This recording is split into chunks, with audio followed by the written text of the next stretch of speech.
बोलो सतगुरुदेव भगवान की जय। मेरे प्रिय आत्मनो, आप सबके हृदय में बैठे इस परमात्मा को कोटि कोटि प्रणाम। सतगुरु दाता तेरी जय। तो उससे पहली वीडियो में मैंने पूतना के बारे में बताया था, और नंद बाबा जो है, जो मैंने पहले वीडियो बनाई थी ना कृष्ण के बारे में जो बनाई थी, उसमें नंद बाबा को मैंने नासिका और यशोदा को सास बताया था। तो आपने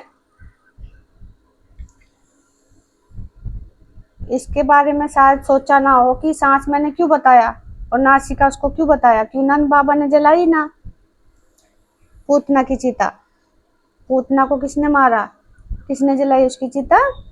नंद बाबा ने। नासिका में क्या होता है? इंगला पिंगला सुषमना, इसी से ही हमारी वासना भस्म होती है। तो भस्म करा ना नंद बाबा ने। और यशोदा को मैंने सांस बताया था। तो सांस मैंने इसलिए बताया था उसको, देखो यशोदा को, यशोदा यश जो फैलता है वो किससे फैलता है? श्वासों से। अगर हम श्वासों का यज्ञ नहीं करेंगे तो हम यश हमें कहाँ से मिलेगा? तो यशोदा सांस इसलिए, देखो यशोदा कृष्ण के लिए क्या करती है? दूध बिलोती है। देखा होगा ना हांडी में दूध बिलोती हुई। तो जो ये रई की मथनी चलती है, ये सांसों की मथनी चलती है, वो ऐसे ऐसे ऊपर नीचे ऊपर नीचे ऊपर नीचे सांस चलती है हमारी, तब माखन निकल के आता है। ये मथनी से, जो सांसों की मथनी चलाते हैं ना, तब जाके वीर रूपी मणि यहाँ आती है, परमात्मा प्रकट होते हैं। तो यशोदा सांस है हमारी। कहानियों में यही तो उलझाव है। कहीं मान लो किसी वीडियो में हनुमान को बना दिया, किसी वीडियो में नकुल सहदेव भीम को बना दिया, उसमें 3 पात्र दे दिए, इसमें यशोदानंद बाबा को बता दिया। अगर जो एक ही तरीके से एक ही जैसा नाम रखेंगे तो सब समझ जाएंगे। समझेंगे तो फिर भी नहीं, क्योंकि इंसानों को रूप में खड़ा कर रखा उन्होंने।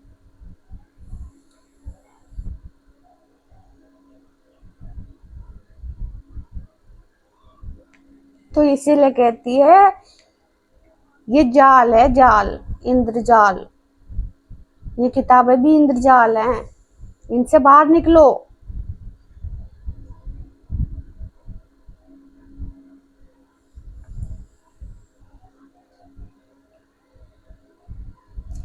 और माखन खिलाती थी यशोदा। कृष्ण बहुत माखन खाते थे ना, चोरी करते थे माखन की। माखन की चोरी करेंगे तभी तो हमें हमारे शरीर को मुक्ति मिलेगी।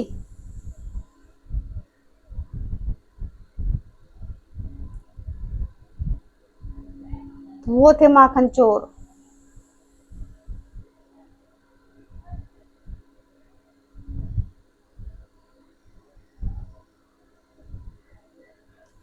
अच्छा,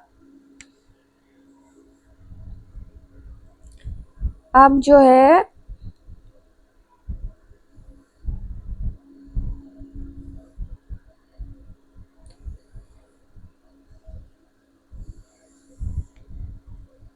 कंस ने भी ये बताया था कि जिसकी कोई संतान की उम्मीद नहीं थी, उसके कैसे संतान होगी। ये शक कंस को भी हुआ ना। तो ये कहानियों में देखो कैसे कैसे उलझा देते हैं। देवकी की 8 संतान बताई थी, जो आकाशवाणी हुई थी कंस को। उसमें कहा था कि देवकी की 8वीं संतान तेरी मृत्यु का कारण बनेगा। और उसने अभी तक जो है 6 पुत्रों को ही मृत्युदंड दिया था, 6 को। और 7वां हुआ था फिर कृष्ण। और कृष्ण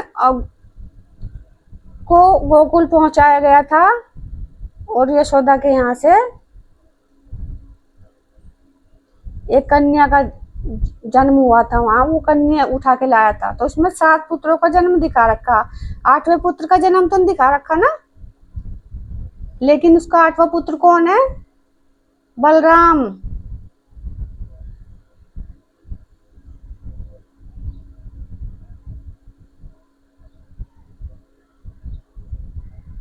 जब वसुदेव कृष्ण को टोकरी में बिठा कर ले जाते हैं गोकुल में, तो उसके पीछे जो शेषनाग खड़ा हो जाता है, वही तो बलराम है। कुंडलिनी शक्ति जाग जाती है 7 चक्रों के बाद। तो कृष्ण बलराम, बलराम लक्ष्य बनता है उसका। और जो वो कन्या दिखाते हैं, वो सांसों के मंथन से, नंद बाबा की सहायता से और यशोदा के सांस सांस यशोदा, नंद बाबा नासिका, इंगला पिंगला सुषमना, तो इनसे क्या प्रकट होती है? शक्ति। उसे दुर्गा भी कहते हैं। आप राम उसमें देखना, रामायण में जो आती है वीडियो रामायणों की, उसमें दुर्गा शेर में बैठी हुई होती है, वो उसे ही महामाया भी कहते हैं, दुर्गा का रूप भी दिखाते हैं। तो परमात्मा प्रकट होंगे तो उनकी शक्ति भी तो प्रकट होगी।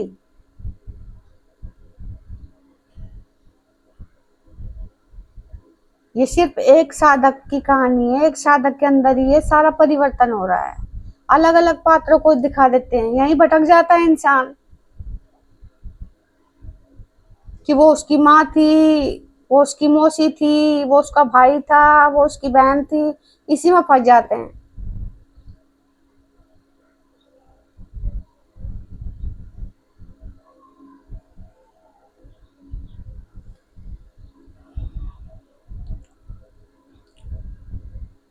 आप बोल के देखना, पूछना कि बलराम के पिता कौन थे। बलराम की माता को तो बता देंगे रोहिणी। रोहिणी उसकी माता थी, और उसकी वसुदेव की दूसरी पत्नी रोहिणी। जब साधना लग जाती है तो रोना जो आता है आंसू आंसुओं से, जब तक रोएंगे नहीं ये कुंडलिनी शक्ति जागेगी नहीं। जब रोना आता है परमात्मा की याद में, साधना में, अपने दिल से रोता है साधक, तड़प में परमात्मा की, उसके प्रति राग प्रकट हो जाता है, तो वो जो रोना है वही रोहिणी है। उसी रोहिणी के द्वारा बलराम उसके पुत्र हुए। तब कुंडलिनी शक्ति जागती है, यानी शेषनाग।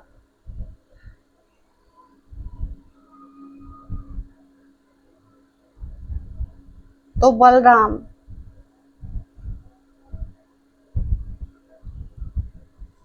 ये फिर 8 भाई होते। 6 भाई को तो देखो आगे भी मैं वीडियो में दिखा दूंगी, 6 भाइयों को लेकर आता है वो यमराज के से। तो 7वां हो गया कृष्ण, तो 8वां कहाँ है? अगर जो बलराम रोहिणी का बेटा है या यशोदा का बेटा है, तो 8वां पुत्र कहाँ गया फिर? तो ये आठों पुत्र जो है देवकी के यहाँ से पैदा हुए। यही वसुदेव की दूसरी पत्नी बताते हैं रोहिणी को।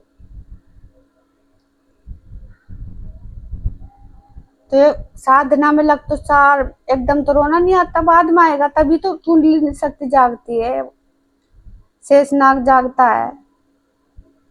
तो वो जो शेषनाग कृष्ण के पीछे दिखाते हैं ना, जमुना में से जब जाते हैं लेके, तो वही शेषनाग बलराम होता है वो।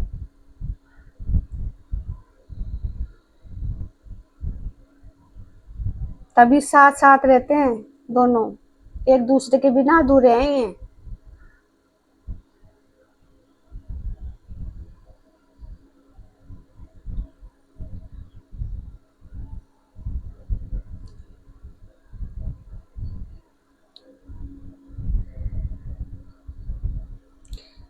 अच्छा, तो रोहिणी किसकी थी?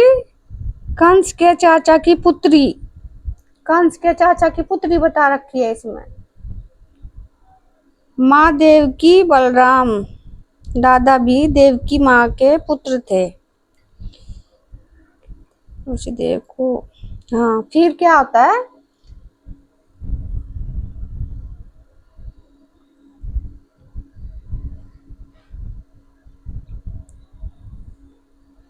कृष्ण ने देवकी और वसुदेव को फिर 14 वर्ष बाद छुटाया कारागार से, कंस के कैद से, यानी मथुरा से। 14 साल तक संघर्ष किया। 14 साल में उसकी साधना पूरी हुई।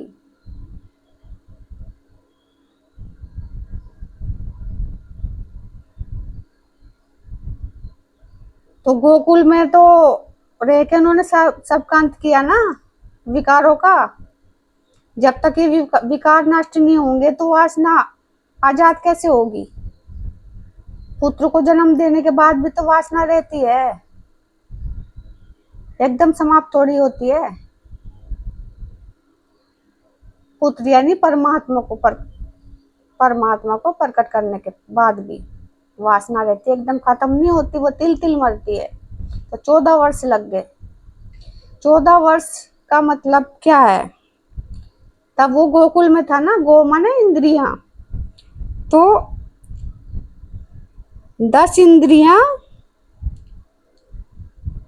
एक मन, दूसरी बुद्धि, और फिर क्रोध, फिर अहंकार,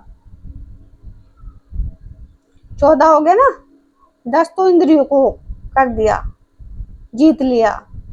मन को जीत लिया, बुद्धि को जीत लिया, अहंकार को जीत लिया, क्रोध को जीत लिया। ये 14 वर्ष कहलाते हैं। यही 14 वर्ष का वनवास राम को था।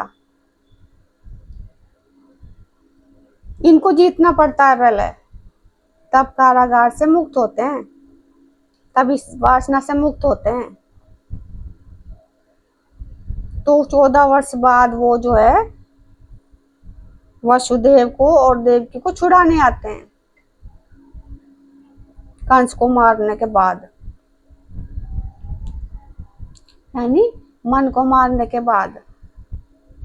आखिरी में मन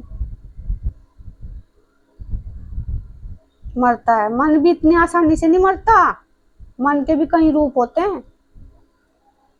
वो महाभारत में इतनी सारी सेनाएं क्यों है? वो इतनी सारी, वो सब कहानियों में अलग अलग अलग अलग उलझा रखा है।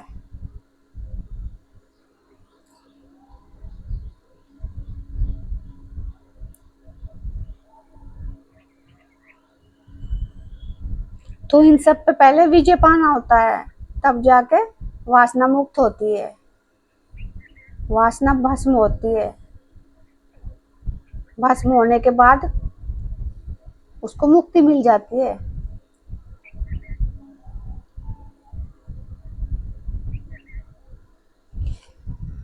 तो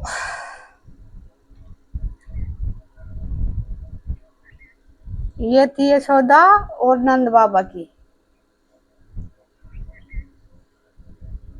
तो अब आपको समझ में आ गया होगा कि मैंने यशोदा को सांस और नंद बाबा को नासिका क्यों कहा। ज्यादा कुछ जानने की जरूरत नहीं है बिल्कुल भी। जरा थोड़ा भी जान जाओगे तो ये तो हकीकत का पता चल जाएगा ना कि साधना से ऊपर कुछ नहीं है। ये तो आपकी थोड़ी उलझी हुई गुत्थी सुलझाने के लिए मैं इतना बता रही हूँ, वरना इसकी कोई जरूरत नहीं है बताने की। क्योंकि इतने वर्षों से जो धूल जमी पड़ी है तो इतनी आसानी से तो नहीं उतरेगी वो।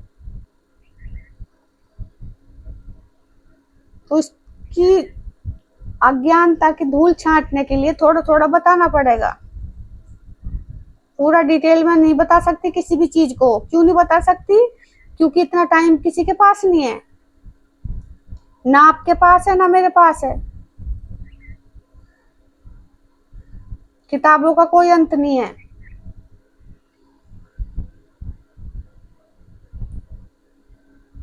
जिंदगी का अंत हो जाएगा पढ़ते पढ़ते, वो खत्म नहीं होगी। तो जितना हो सके अभी से लग जाओ। तो आज की वीडियो में इतना ही। आपने मुझे इतना सुना, आपका बहुत बहुत धन्यवाद। तब तक के लिए मेरी राम राम। सतगुरु दाता तेरी जय हो।